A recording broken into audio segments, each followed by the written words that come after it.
Grab your phone or go online and get your questions in early. It will be another busy night as we invite you to ask anything.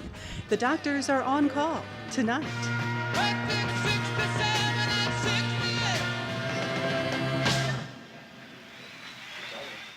Funding for On-Call Television is provided in part by Avera is a proud sponsor of On Call on South Dakota Public Broadcasting. Larson Manufacturing is proud to support On Call, starting its 11th year of opening doors for important medical information. And by the South Dakota Foundation for Medical Care, the Medicare Quality Improvement Organization for South Dakota.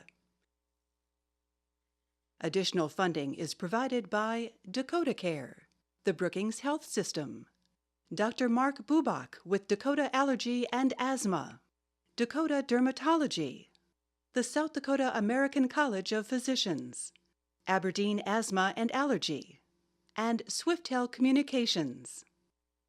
Closed captioning for On Call is provided by the generous support of Avera, the Brookings Health System, and Fishback Financial Corporation.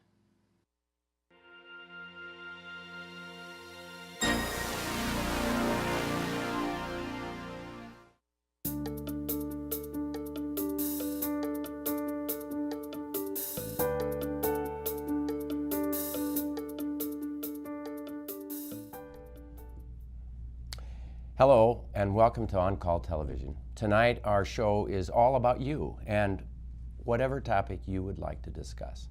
We enjoy using the Ask Anything topic 3 or 4 times a year because we sense you like it. Your questions come fast and furious whenever we do this, telling us you are watching, and we're helping give you the answers you need to be informed.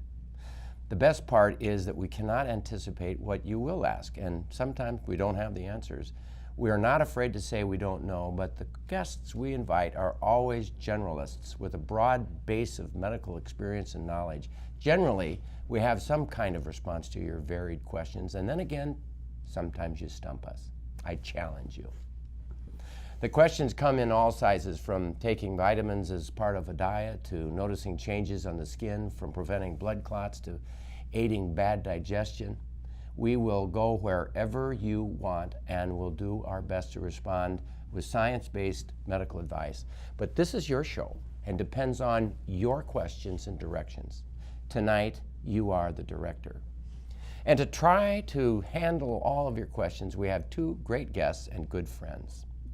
Cindi Pochop trained at the Sanford USD School of Medicine in Vermilion and Sioux Falls, South Dakota, and did her residency in internal medicine there. She's practiced outpatient and hospital medicine in Pierre up until a few years ago, at which time she's become strictly a hospitalist.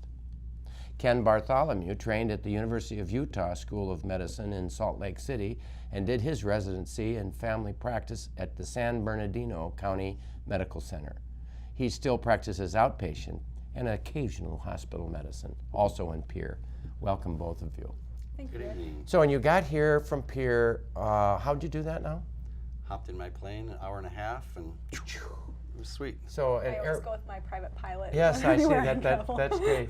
And it's interesting to me that you live and practice in Pierre, but you had practiced for a long time in a different town, and you go there once a week by plane. It's a practical reason for the airplane. Yep, So tell me about that, Ken. Well, I still fly up to Falkton, South Dakota, which is 103 road miles, but it's only 62 nautical miles by air. Oh, yeah. 35-minute flight. And I go up there once a week, and weather permitting, I fly and do an 8-hour shift once a week to help out up there. And that's great. It's good. And you're also have the experience of bringing the weed problem-oriented medical record to clinical practice. I mean, weren't you in the first group?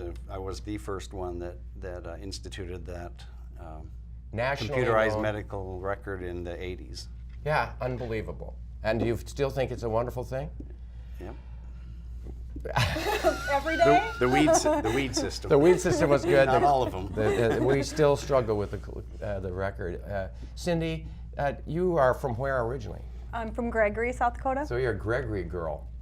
So, and now in Pierre, and you're doing hospital medicine. Now, what is Right. that? What is a hospitalist? Okay, well, hospitalists take care of just patients in the hospital.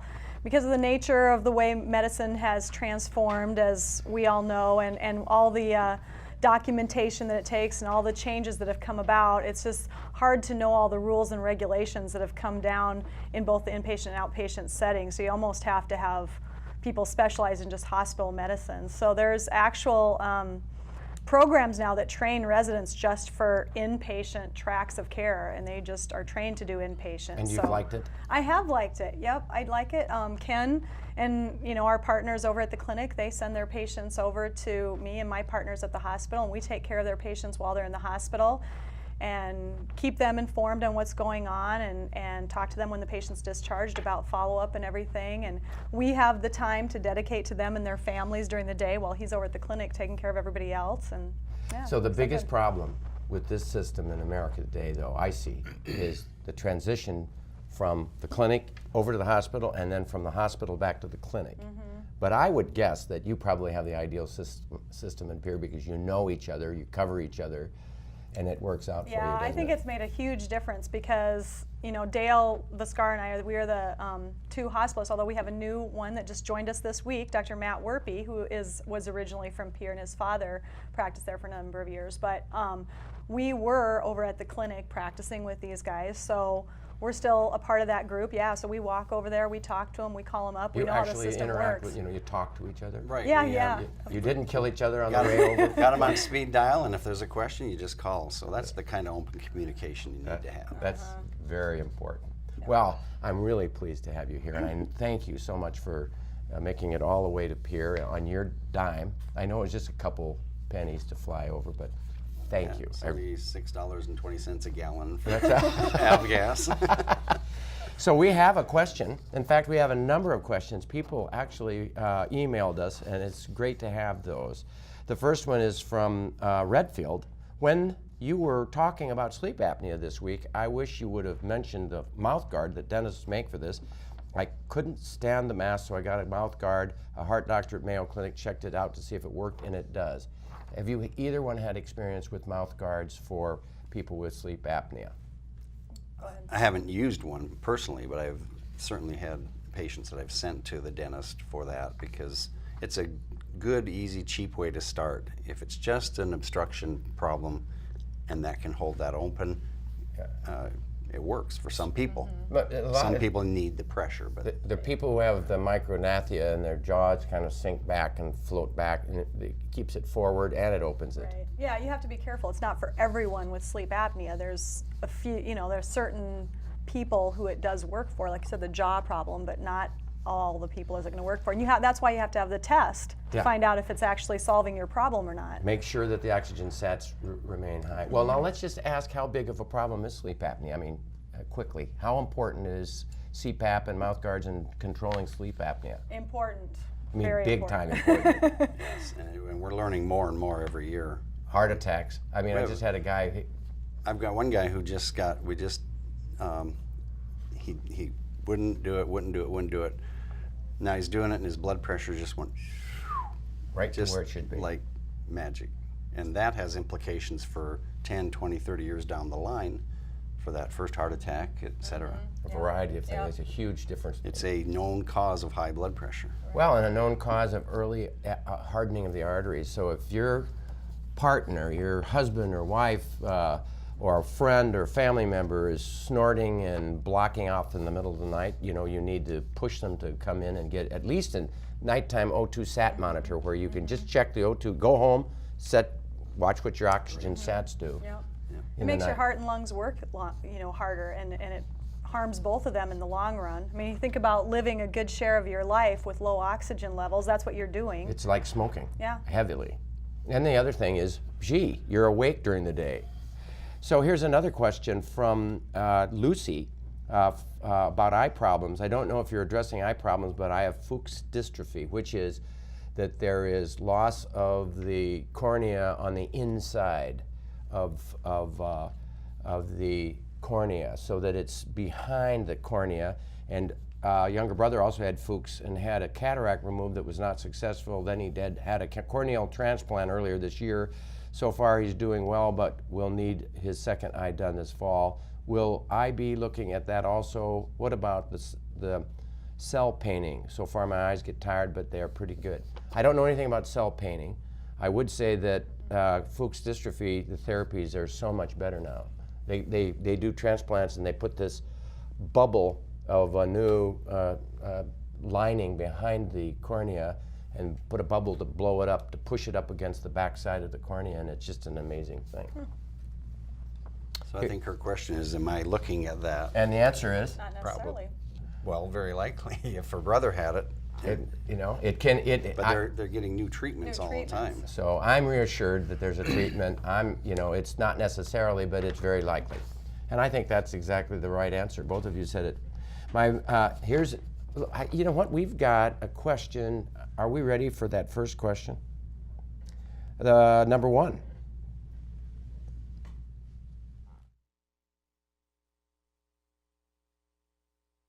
How do I tell the difference between heartburn and a heart attack? All right, that's a good question. Heart attack versus heartburn. We'll start with the outpatient doctor. All right, well, it's has to do with the history first. Heartburn is going to tend to be below the breastbone, whereas a heart attack more likely will be above or under the breastbone, although they mix. They'll slide right together and they'll fool you.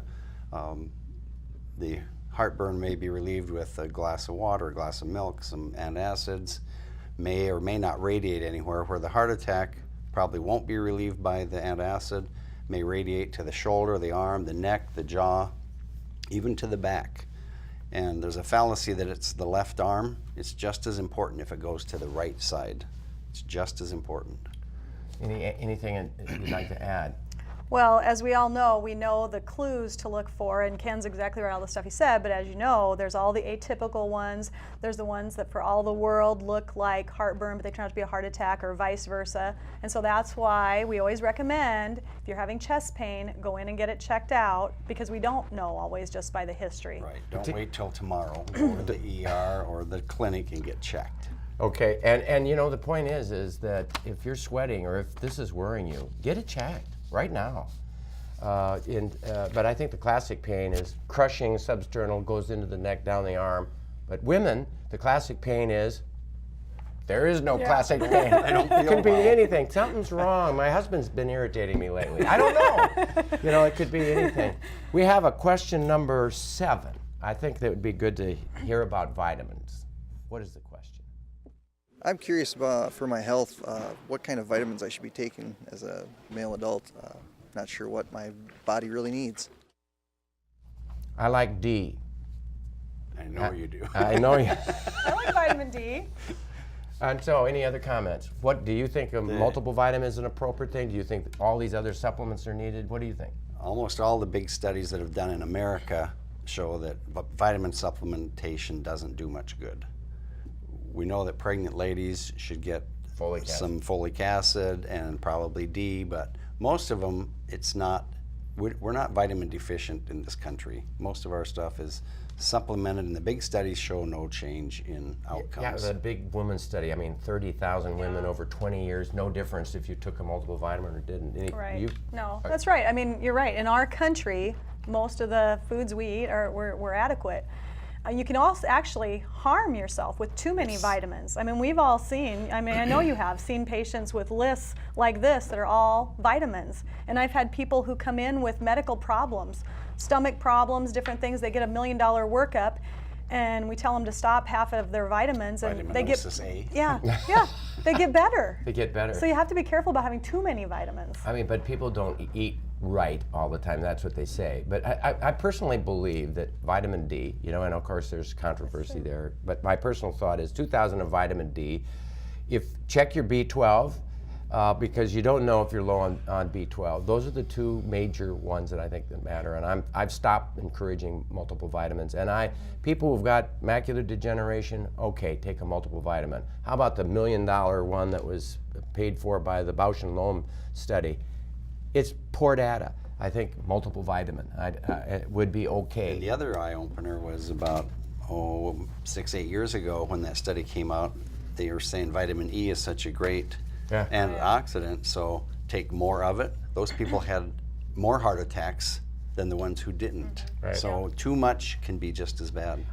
Actually, and one final comment, and we're going to go to this next thing, that the real antioxidant, that, you know, the big word about antioxidant, I mean, there was data to say that rats live longer with the antioxidant. Well, here it is, less food.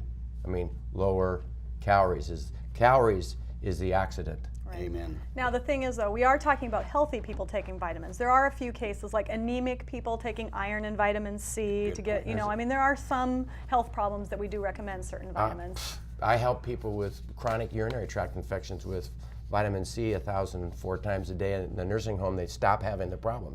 I know the data's not solid on that, but that's been my experience. Yeah, if it works. We all want to eat what satisfies us. Sometimes that means skirting around eating food that is best for the body. Vitamins and minerals found in natural foods like Brussels sprouts and carrots. So what do? We supplement the missing vitamins. We get what's needed for the body, and we don't have to taste the foods we don't like, while we wonder if supplementing is really the answer. But if your diet is adequate, balanced, it should be providing the vitamins and minerals that you need. The question, of course, comes down to D. In South Dakota, we're at that latitude that we don't get any during the winter months, and about now we're all probably vitamin D deficient. I don't think it's necessarily the cure-all for everything that they're hoping it to be, but it's probably a supplement that could be worth taking. My recommendation would be to exercise and not worry about the supplement. Exercise is the best medicine. There is a fabulous scientist, and he just said, what? Exercise. And what do you think? Absolutely. You probably don't need vitamin D supplement if you go out and do weight-bearing exercise and get a little sunlight. Yeah. Absolutely. There you go. It's exercise that matters. I think you're right. We're getting great questions. Double your exercise, cut your calories in half, and you will live longer, guaranteed, or your money back.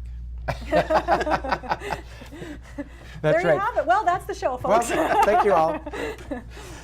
Metallic taste since ear surgery 2.5 months ago. How long should it last? Will it ever go away? Metallic taste since ear surgery. Are you on a medication? That would be the first question. Yeah. You wonder. Yeah, you wonder about new medicine, antibiotics. Is there an implant? Are they on a medication? Are they on a new supplement that they weren't on before? If they've had an implant, would you say live with the taste? It may go away. It might. Yeah. I don't know that I would say much more to do. If you eat a can of salmon, is it okay to take additional fish oil pills? What's your thought about fish oil pills? Ken? Well, you know, the new studies showed that it didn't make much difference. Yes. I looked at that and I said, I mean, you know, how much money is spent on fish oil pills? It doesn't make a difference. The Then, people had fewer heart attacks. They did not live any longer. yeah. So They did have smelly poop. I think it does that. But what was the difference? Okay. Where did that original data come from the Eskimo studies, right? Yeah, and there was also some there was some Copenhagen studies as well, and they said. Okay, but they ate fish. They had fish. They real ate fish. the real food. Yes. They didn't eat steak and then Saltwater take. fish. Then they didn't take, eat tacos and ice cream and then take a fish oil tablet and say, "Oh, I will get better." What They is ate the right stuff. What is it about pills? I mean, a guy actually said to a friend of mine, he said, "Why you don't need to worry about that exercise stuff. Just take that lipid-lowering drug Yeah, pill." exactly. So we're back to Brussels sprouts and broccoli. Yes, right? we are. We're back. Okay. But we don't learn a thing. Huh? Please call in your questions and comments. 1-888-376-6225. 1-888-376-6225. You can also submit them at oncalltelevision.com. Well, we appreciate your questions, and we've got another one. All right. So in other words, eat the salmon, forget about the fish oil. Have you heard of shockwave treatment for plantar fasciitis? I've heard of it. I don't know much about it. I wonder if it's shockwave or it's just ultrasound. Ultrasonic. ultrasound. I think I bet it's that's probably- ultrasound. Just Well, what do you like? What do you think about ultrasound?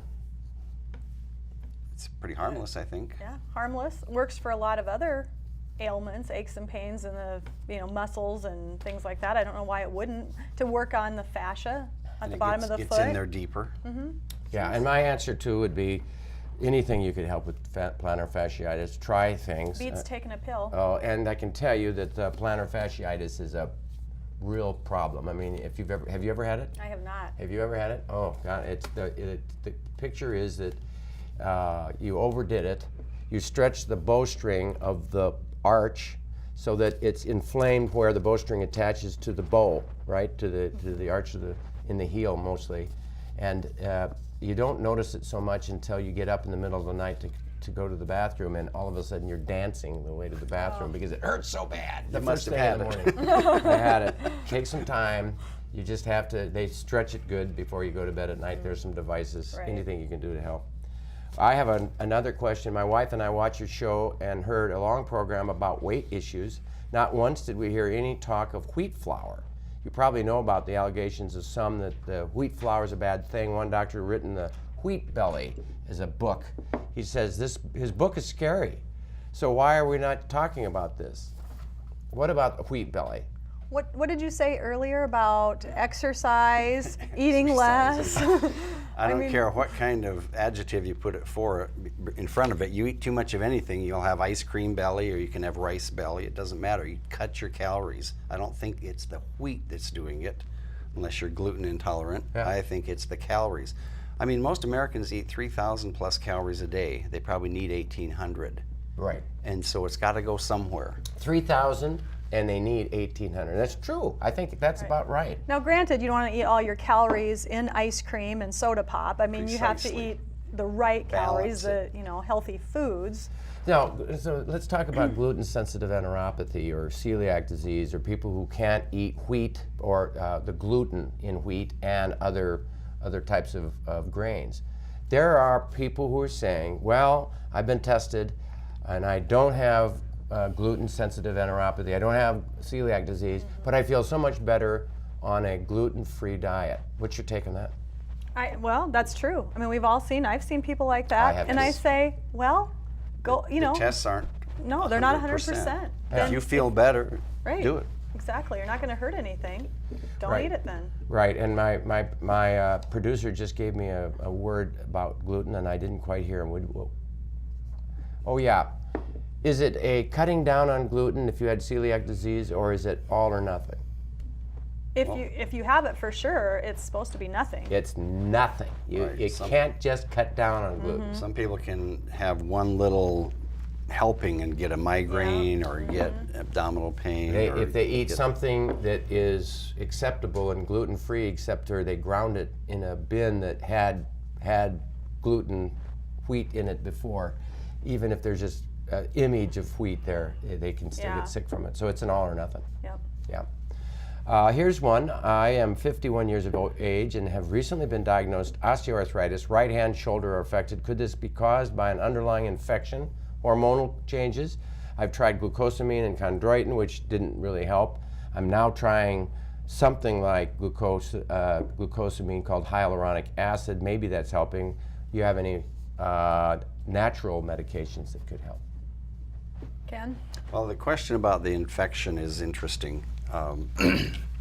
The West Germans did a study years ago, and then someone just repeated it. I don't remember where it came from, but they took some antibiotics for a prolonged period, like 6 weeks or something like that, and it actually helped their arthritis. So there's a little bit out there that there may be some of these that are infectious, or it's the anti-inflammatory effect. We don't really know. The downside is, It's antibiotics. C. diff, Yeah, overgrowth Yeah. infections and problems from C. antibiotics. Now- diff diarrhea. But Is she talking about an infection in the joint or an infection in her body, or we don't I really think know? she thinks there's an underlying infection in to her this body. And I think the answer is we don't know really why some people have an inflammatory osteoarthritis and you can't find a cause. There's a lot we don't understand.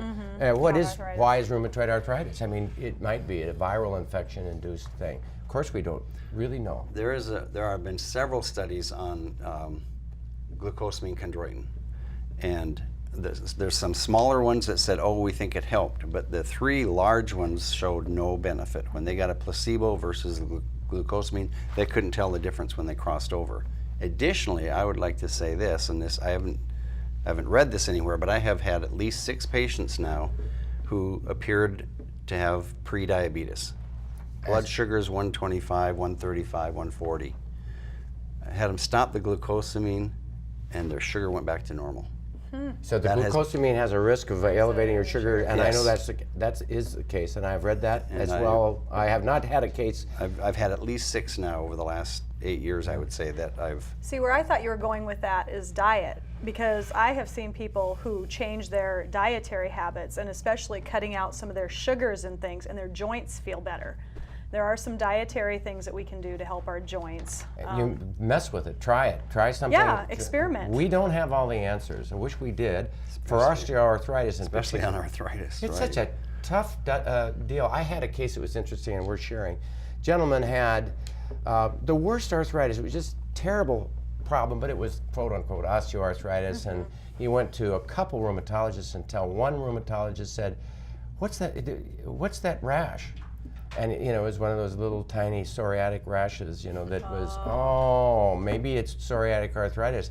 And so it's really a clinical diagnosis. There's no blood test, there's no x-ray, there's no, you just have to know it. So he treated him with methotrexate, which is a powerful, actually a chemotherapy for cancer drug that if you use in the right dose, you treat psoriatic arthritis and rheumatoid arthritis with it. And his arthritis got better. But the best thing was, and by the way, the worst headaches I've ever had in all my life went away. Wow. So headaches is another story, and maybe that's some underlying thing.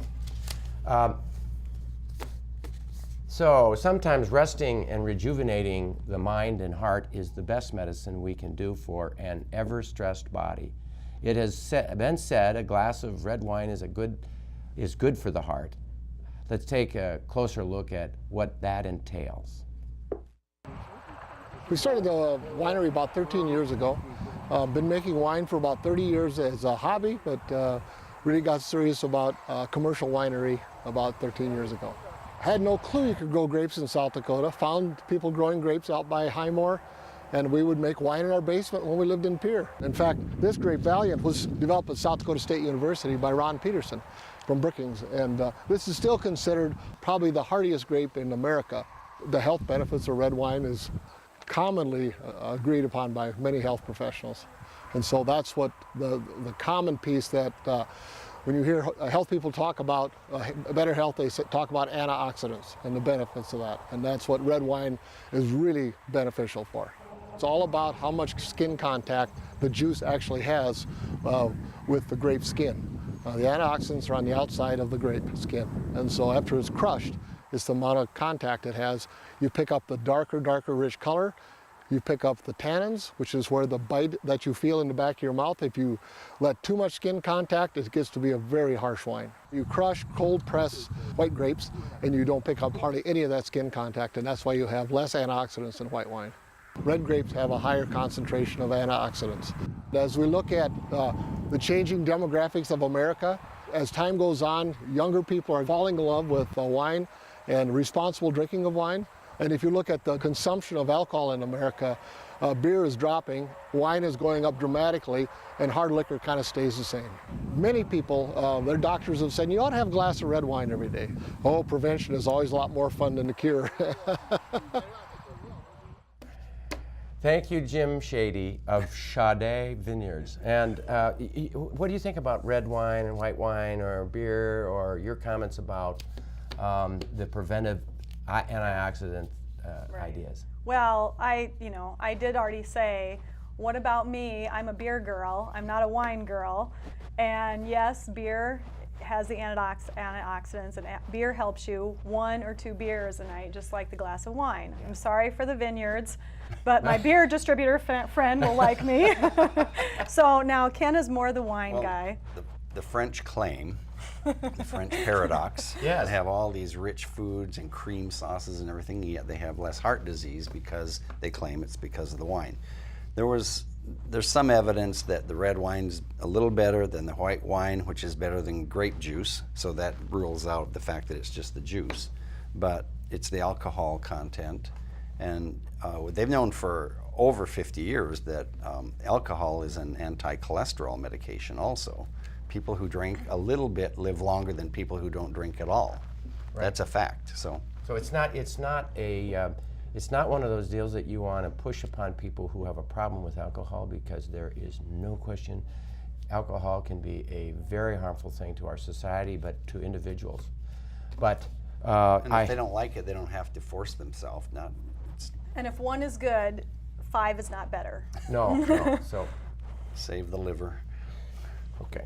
So we have question number 4, and here it is.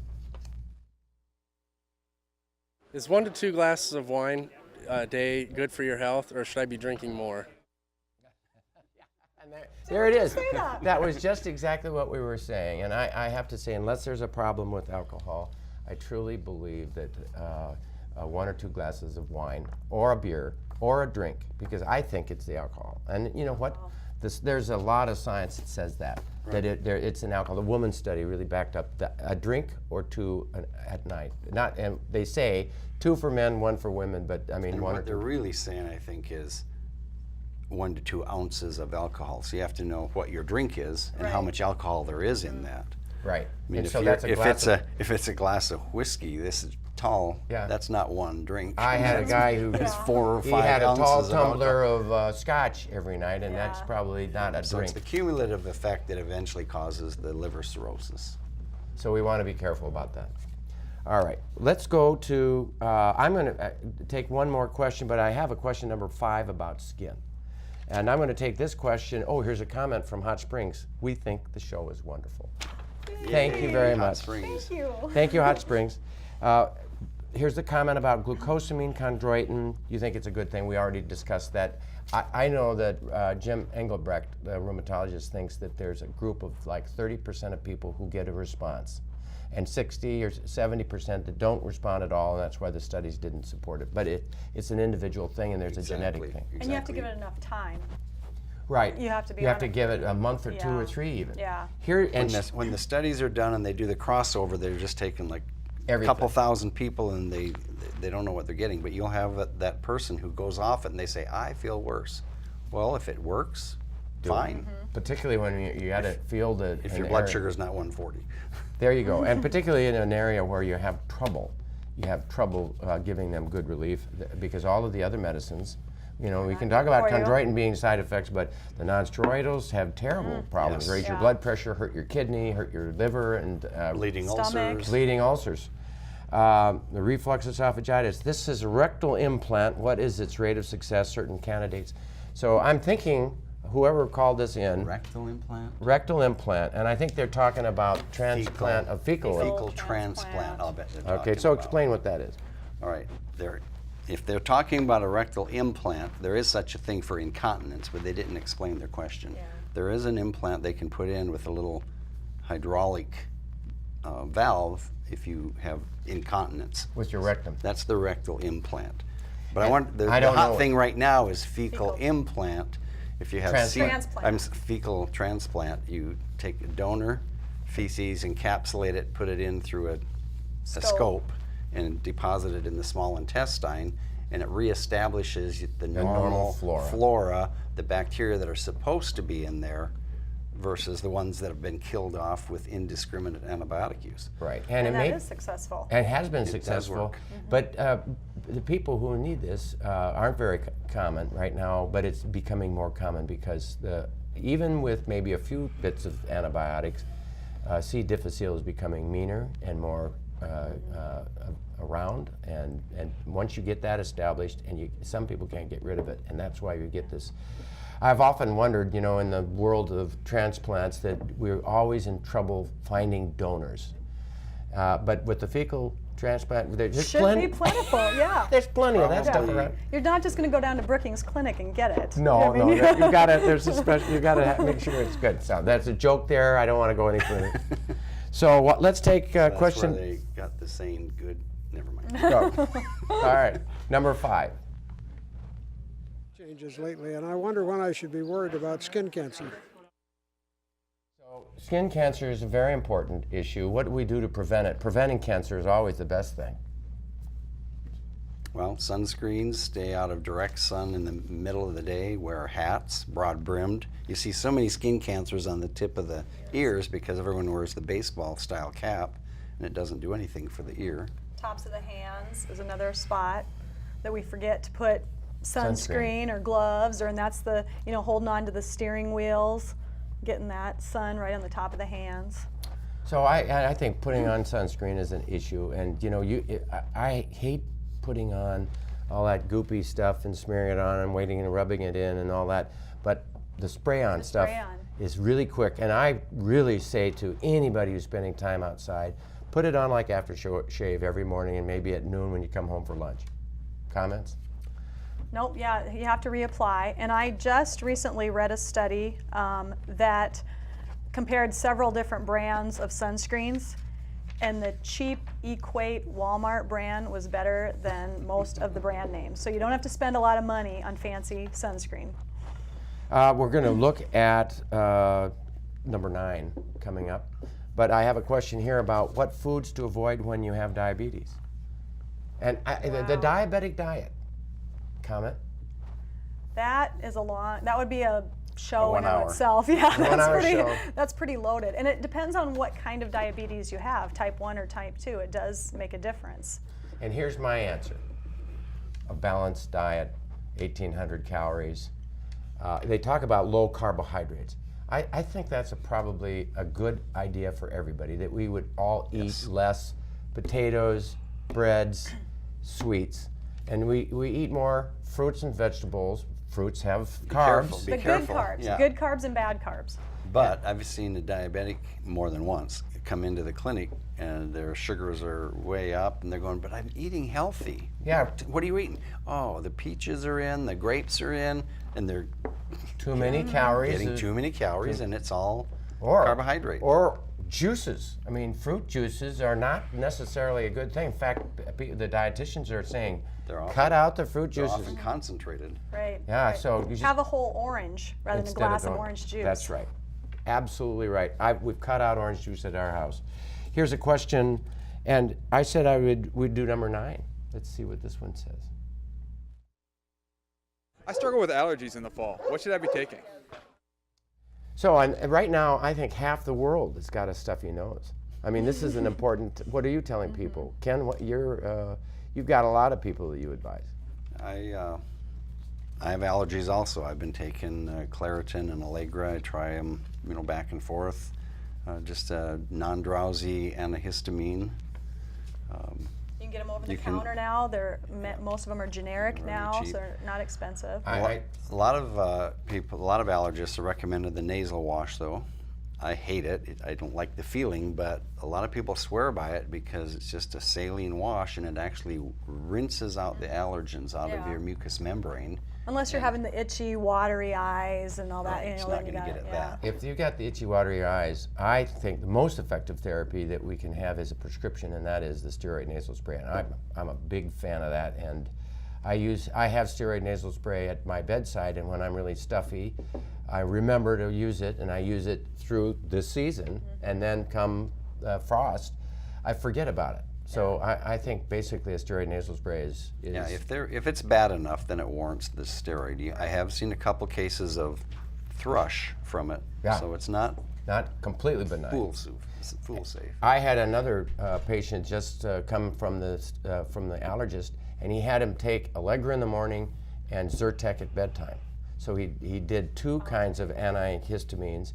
They're no less powerful. They're no less powerful than Benadryl, but Benadryl's only 4 hours. It makes you too sleepy. So my thought is only to use Benadryl at night if you use it, and it's actually on the Beers list. Don't use it if you're elderly, which means after you turn 60, right? Right. So I've got one from Miller. Skin condition, have diabetes and spleen removed. Has pimples on his scalp every 2 weeks for 20 years. Any ideas for treatment? Pimples on the scalp, diabetic, spleen removed. Spleen removed makes me worry about Yeah, I would do a nasal swab, make sure he's not harboring MRSA or something like that, that this isn't an infectious rash. I mean, it's unusual, it's always just in the same place, but I would worry about an infectious rash that recurs and recurs. If it's just on the scalp, make you think of seborrhea too. Yeah. What do you treat seborrhea for? Sebutone shampoo was prescription years ago, but it's been over the counter for years. Sebutone shampoo is a coal tar base, works great for that. And for those isolated cases, that's just scalp and ears. So you can tell I'm a hospitalist. I'm worried about MRSA. Okay. So let's do the number 12. Let's see what this person asks. What are signs of a stroke? That's a good question. That is a good question. That's an important That's another question. loaded question. Lots of signs of a stroke. Speech difficulties, people not understanding you, especially one side of your body not working, not being able to pick up the cup, feeling your foot dragging or weak on one side, sometimes passing out.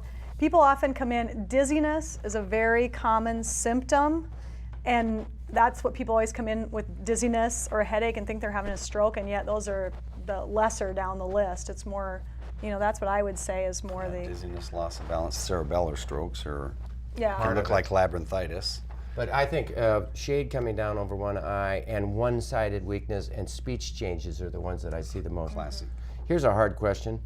Ken, who is your favorite granddaughter in the whole world? Whoa. It would have to be Ava. Oh, and I heard that she was watching. Hi, Ava. So, okay, I've got 1,000 questions. I'm going to just fly through them if I can. My 23-year-old son fractured his humerus, and nothing funny about that. No. He has residual numbness in the thumb and index finger. The orthopedist said take a year to heal. He's a drummer. What's his chances? Quick? I think his chances are good, but it is going to take time. It's 6 months. Sometimes the nerve is damaged. You have to regrow down the and it's slow. Most of them, unless it's been cut, most of them will come back in 6 months or so. Cortisone shots for knees, you guys do those? I do a fair amount. Some say it's the best treatment for osteo. We don't do enough, but I don't do more than 2 a year or 3 a year at max. Yeah. Agree. I usually send them to ortho if it gets to that point. Sometimes it doesn't work. Sometimes or it's a stopgap situation. I mean, it's not a fix. No. Bleeding ulcers, symptoms. Dark colored stools, black stools. Pepto-Bismol will turn black stools. Yes, it will, and so will if you're taking iron. But if you're not, black stools is a sign. Yeah. Burning, belly pain, not feeling well, weakness. If you and the most common cause. Nausea, NSAIDs. Probably. Non-steroidal. Non-steroidal, Advil, Aleve. What else is the big cause? Cold medicines, over-the-counter cold medicines like Alka-Seltzer, like those. Alcohol. Too much alcohol, and there's an infection that can cause it. H. pylori infection, and so you can be tested for H. pylori. Any take-home on that? Here is arms and legs felt lame and numb most of the time. Is this a nerve problem? So, lame. Numbness in the arms and legs. What's that? Yeah, I mean, it sounds like a nerve. It could be spinal problem. Since it's both upper and lower, it would be multiple level, but it could be a spine She needs problem. a neurology evaluation. Make sure your B12 and thyroid tests are normal and maybe not exposed to heavy metals. Here's a palm oil. Have you heard anybody say palm oil is bad? Any comments about palm oil? I don't have any comments. I think there's been a lot of people who said this was really bad, and now they're saying, well, it really isn't that bad. I think that you don't take huge doses of oil. That's a high calorie thing. You cook with a smaller amount of oil if you can. Scotland, what causes your cheek to twitch by your eye? Sometimes it twitches, other times twitching. Sometimes that's a vitamin deficiency, a B vitamin deficiency. That would be another place to check your vitamin B12 level, or B6. I think the most common cause is fatigue. And we all have nerves that twitch, that take off at a certain time, and if you're so tired, some people will get twitches. Some people just have a twitch, and that's nothing wrong. Right. You just can't, they just twitch. 85-year-old, my something for atrial fib for many years. Taking Multac for atrial fib. Now says it's to stay out of the sunlight. You know, Multac, the new atrial. Well, it's one of the antiarrhythmic drugs, but you know, it's sun sensitive. I've not been impressed by it. There are other drugs. Comments about atrial fib. It's an irregular rhythm. It needs to be worked up. Multac. The question is why, now it says to stay out of sunlight. Why? Some drugs can cause your skin to be sensitive to sunlight, and a small amount can cause a sunburn or more commonly an itchy rash. So that's one of them. On omeprazole for years, should I keep taking it or try to get off of it? Off of omeprazole. Ken? Depends what why you're taking it. My thought is that the trouble is that if they have studies where they put people who didn't have one stomach problem whatsoever on omeprazole for 3 months, they stopped it and abruptly they had heartburn and reflux. And so what it is it's rebound hyperacidity because you've suppressed it, even if you didn't have a problem. So people think they have to stay on these things. Sometimes you get started for no good reason and you could get off, but you have to taper it, and it has to be tapered in a 3-month period of time. Any other comments? No, but I mean, they may have a medical problem that they need, like Barrett's esophagitis or something that they need it. I mean, but it's been a lifesaver. Those drugs have been lifesavers, though. When I was in med school, you could look at the med school, you could look at the OR list. Duodenal ulcer, vagotomy, pyloroplasty. They hardly ever do those operations anymore. The surgeons are mad about it. Those drugs have shut down that business. I can tell you those drugs also have made life much better for many, many people. So. Me included. That's why you were smiling. Do gallstones ever go away? What's the best diet to get rid of them? Well, you're not going to get rid of them with diet. You may help your symptoms. By what diet? By a low-fat diet will help your symptoms. Everybody with gallstones doesn't have to have their gallbladder out. The question is, do they ever go away? You can pass them. If they're small enough, they can be passed down the duct and go out into the stool, and that doesn't happen that often. And there are medicines that you can use to cause them to go away, but then you get into more trouble than you have. And then when you stop it, the gallstones come back. Lipitor in women with diabetes, does it work? Does it change? Does it decrease death rate and decrease heart attacks? Lipitor? Or just Lipitor? In women who have not had a heart attack and have diabetes. Okay, if it's primary prevention, you have to treat something like 800 to 1,400 people to prevent one heart attack. That's right. And for 5 years. There's some data to say it's only in men. It doesn't work in women. It has a lot of side effects. And if they're diabetic, there's some stuff out there now about statins and diabetes make it worse. There's some memory loss issues, and there's definitely the muscle pain issues. Well, I had one guy, he couldn't remember a thing. He got off of it, his memory came back. He said, done with Lipitor. I mean, it's all of those, the simvastatin, all of them. There are risk factors for it. They're only indicated, in my mind, for people who've had heart attacks. Now, there are other doctors, or stroke, but there are other people who disagree with that, and so I'm not telling you I'm right and wrong. It's just that that's where I agree with you. Let me ask you, if you were a diabetic and your HDL was 25 and your LDL was 200, what do you think? I would not be on it. Okay.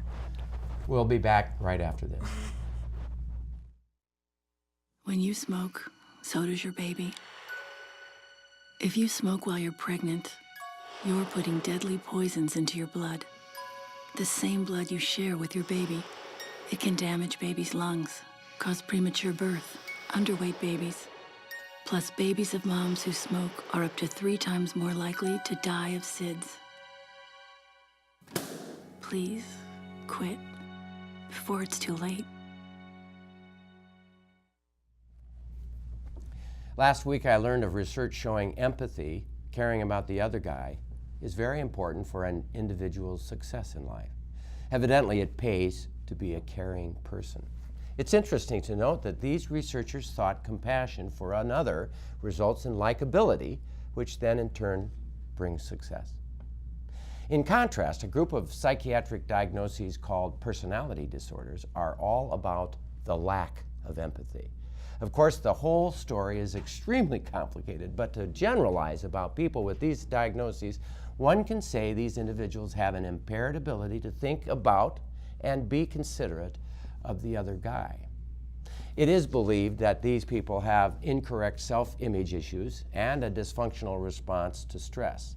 The cause for such a troubled life is likely a combination of an inherited personality type and because of inconsistent or too little discipline, as well as too little or too much attention as a child. Well, to make matters worse, those with personality disorder do not seem to learn from their mistakes or to learn that their behavior is errant, possibly because their self-image is so wrong and entirely different from what others see them. When they do seek medical care, they usually want help for a secondary problem such as depression or anxiety or alcohol drug abuse, or, well, not because they realize how bad their behavior has been. This weekend I had the joy of spending time watching my cousin's grandchildren, and it struck me that a self-centered way of thinking with anger and belittling of others is normal for children. That being considerate of others is something hopefully we grow into as we mature, and that the most mature and self-actuated adult even feels the joy of another's success.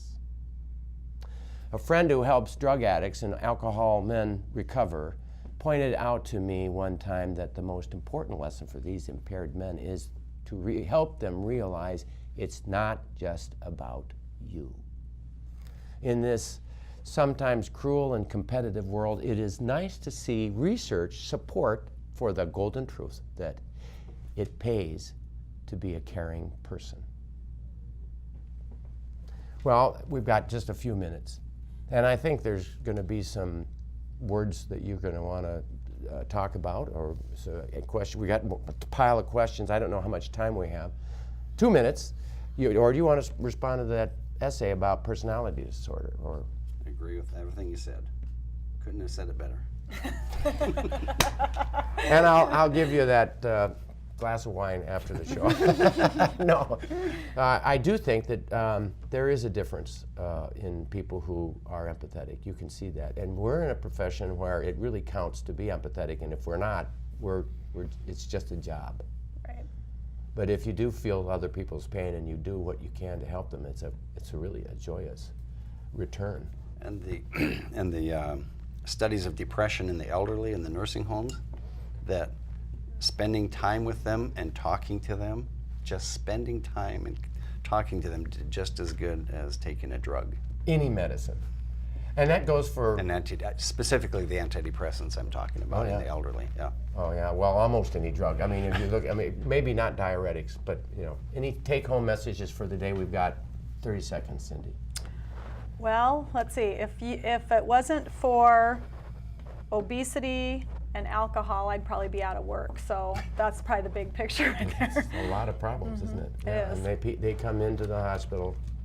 But there are good, innocent people who also come into the hospital. Oh, yeah, absolutely. Yeah, those are the people that I like to keep me in work. Yeah, there you have it.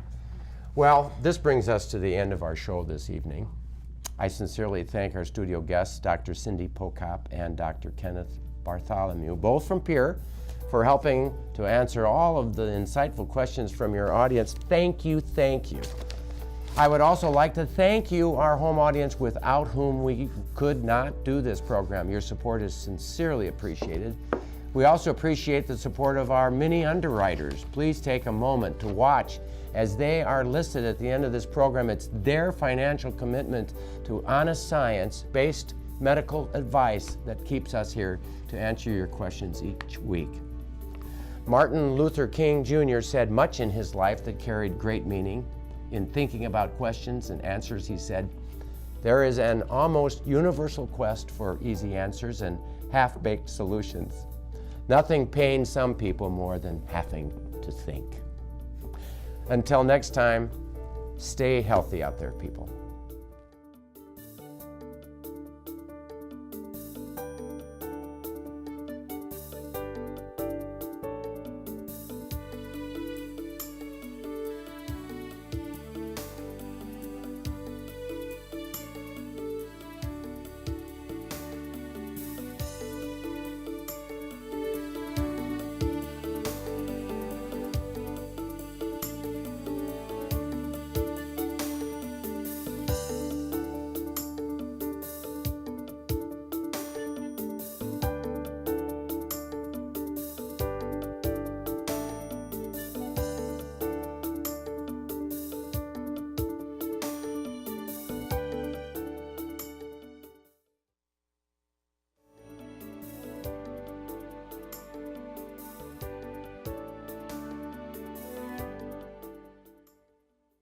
Funding for On-Call Television is provided in part by